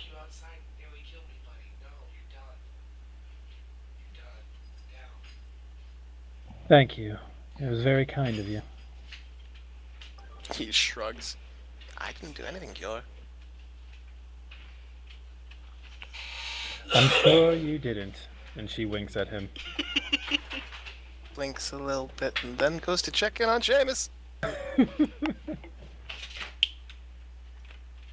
Gives a rap tap tap on the door frame just to make sure that Ice is alive.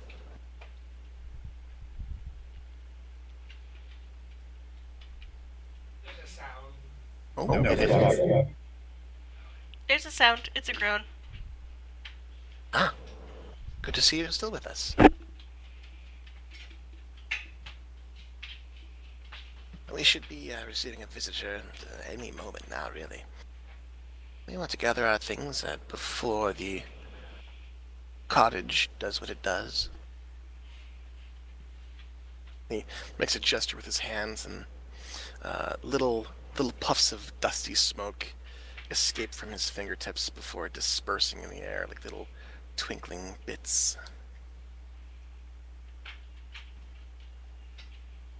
Cure pulls out. Well, do we have leftovers? Yeah. 2 rabbits and a duck. I mean, But Thalia's eating right now. Yeah, This that's morning they feast on leftovers. And this morning they feast on leftovers. Not really something we can take with us. Mm-mm. It'll spoil.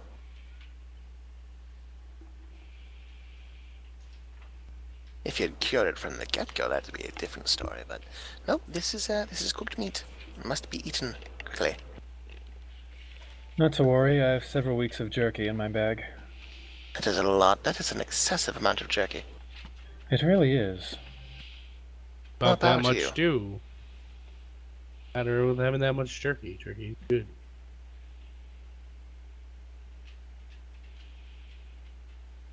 So Macklin gathers his things, grabs his coat, grabs his weapons, gives them once over, makes sure everything's sharp. Opens up his cloak and glances inside to make sure the item that he acquired back at the keep is still in place. Oh, it is. Okay. Gives his coat a little pat down and makes his way toward the door. Unfortunately, we'll be running on the time of someone else. As much as I'd like to make haste, perhaps if we cooperate, we'll find a quicker way into the town. Wouldn't that be something? Shave off a few days on our journey.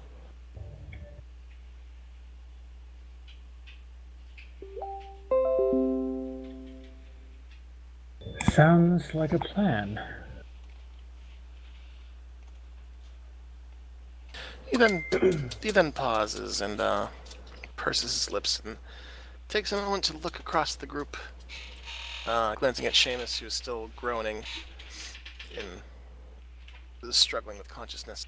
The last few nights we've been plagued by nightmares. How did everyone sleep?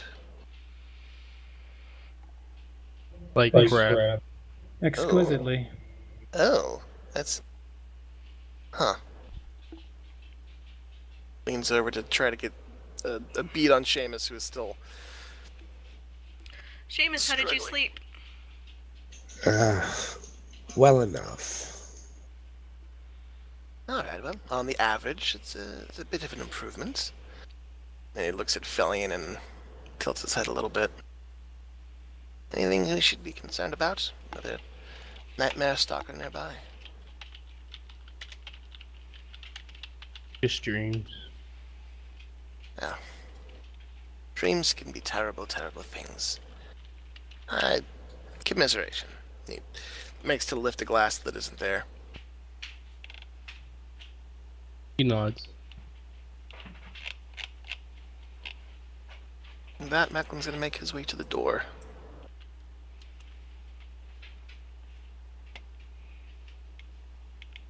Okay. Valiant finishes his food and follows. Okay.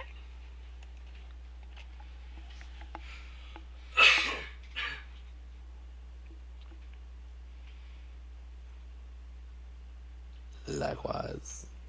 Alright. Sorry, it's really Man. difficult to talk right now. You gotta get better. Sure. I miss you. Seamus heads out. Kiora finishes loading up her gear, takes the letter that she wrote in the little scroll box that she had received and kind of taps it against her chest and puts it in her satchel for the moment, follows everyone out. Okay. Cure. You turn to look at Edgar, your fierce, powerful warhorse, who is just covered in flowers. Just holly and paperwhites and ivy just flowing through his mane and his tail. Oh, my dear sweet summer child, what have they done to you? Beautiful little braids. Kiora, like, walks over and just stunned and, like, slowly walks around her warhorse. It is decorated like it is about to go on a parade. I mean, what does Edgar seem to feel about all this? As you look around, you notice there are a lot of carrot tops on the ground around him. Oh, you took their bribes. Well, the bribes are just to icing on the cake. I think Edgar quite likes looking pretty. I may have made a friend last night. He's not supposed to look pretty. And she goes over to like pat his muzzle and lean close, and as she leans in, she whispers to Edgar, "You look beautiful." He licks you. He's a good horse. Good horse. Stallion just shakes his head to the sight. I'm not sure how I'm supposed to climb on his back now. Carefully. His back is not covered in flowers. There's some woven into the saddle, but I don't know if he I honestly don't know if he comes with a saddle. Oof. You're riding him bareback? Yeah, I mean, With plate mail? essentially a spectral fucking horse, dude. Yep. Still got feelings, man. They can still spectral chafe. No, he literally has no feelings. Don't you say Don't that say about that in Edgar. front of Edgar. Mean. Kiora pulls herself up on Edgar's back. Stallion just continues to shake his head. He shakes his head. The watch last night went very well. Speaking of, he turns his attention out toward the woods, pondering and searching, see if anyone's nearby. roll me a perception check. Sure. This is where I roll a 1, by the way. Hopefully. 16. Okay. You notice Corin kind of as she comes around the edge of the cabin. Good morning. Salutations. Good morning. Everyone sleep well? He nods and then glances over to Felion. Some of us more than others.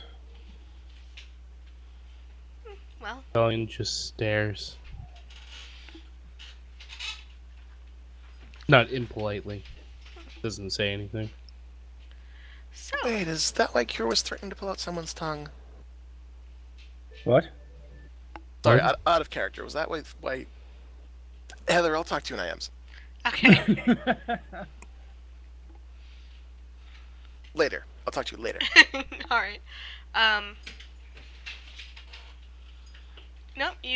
So you watch them all, or she watches you all for a second and goes, "All right. Well, so the good news is that your gifts have been accepted by the elders." She kind of bows a little bit to you all, and Kiora bows from horseback. I will be babysitting you and guiding you towards the mine entrance. Once again, there's a gnome to babysit the party.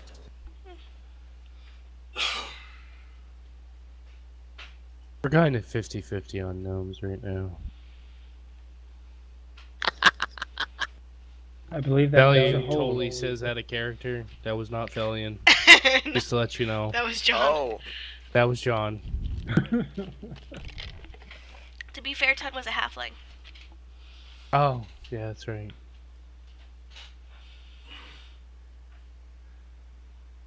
Okay, so we're 50-50 on short people. How's that? good enough. Works. Matt makes glances a head hole. toward Corin. Shall you be briefing us on where we go next? What to expect? It would be rough travel, but you're traveling with me, so it's not. We're heading in through the deepest part of the woods and straight towards the mine shaft. As Ah, polite guests as you have been, the elders are not interested in making your journey any longer than it needs to be. excellent. Expedience is just what we were looking for. I imagine we'll be there tomorrow morning. Maybe tomorrow mid-morning. Glance back to Seamus.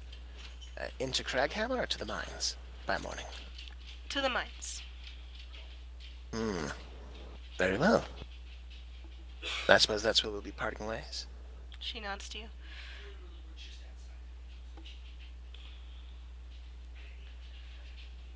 Probably Living for the best. underground is not my cup of tea. We'll have to make do somehow. Thank you in advance. Well, if you are all ready, follow me. Be right back. Actually, we're gonna end it there tonight. Sounds All good. right. Then, as they set off, Kior is going to pull out the letterbox and hand it to Ice. Okay. He takes it. Alrighty, folks. Well, good night. I will talk to you all soon. See you later. See ya. Later. Have a good night. Oh shoot, I should have got a charcoal